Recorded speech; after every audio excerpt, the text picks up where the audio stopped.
Police সদস্যদের আরও উন্নত চিকিৎসা দিতে আধুনিকায়নের ছোঁয়া লেগেছে খুলনা বিভাগীয় পুলিশ হাসপাতালে। যুক্ত হয়েছে উন্নত মানের চিকিৎসা সরঞ্জাম। আধুনিকায়নের ছোঁয়ায় সম্প্রসারিত হয়েছে হাসপাতালটির তৃতীয় এবং চতুর্থ তলা।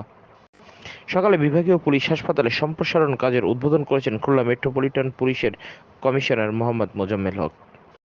জেলা পুলিশ লাইন প্রাঙ্গণে ফিতা কেটে সম্প্রসারণ কাজের উদ্বোধন করা হয়। বাংলাদেশ পুলিশের সমৃদ্ধি ও সকল সদস্য সুস্বাস্থ্য কামনা করে দোয়া ও মোনাজাত করা হয়। পরে হাসপাতালটির তৃতীয় ও চতুর্থ তলা ঘুরে দেখেন পুলিশ কমিশনার। এ সময় মেট্রোপলিটন পুলিশের ঊর্ধ্বতন কর্মকর্তারা উপস্থিত ছিলেন। তিনি বলেন, খুলনা বিভাগের সকল পুলিশ সদস্য সুচিকিৎসা পাবেন এখন থেকে।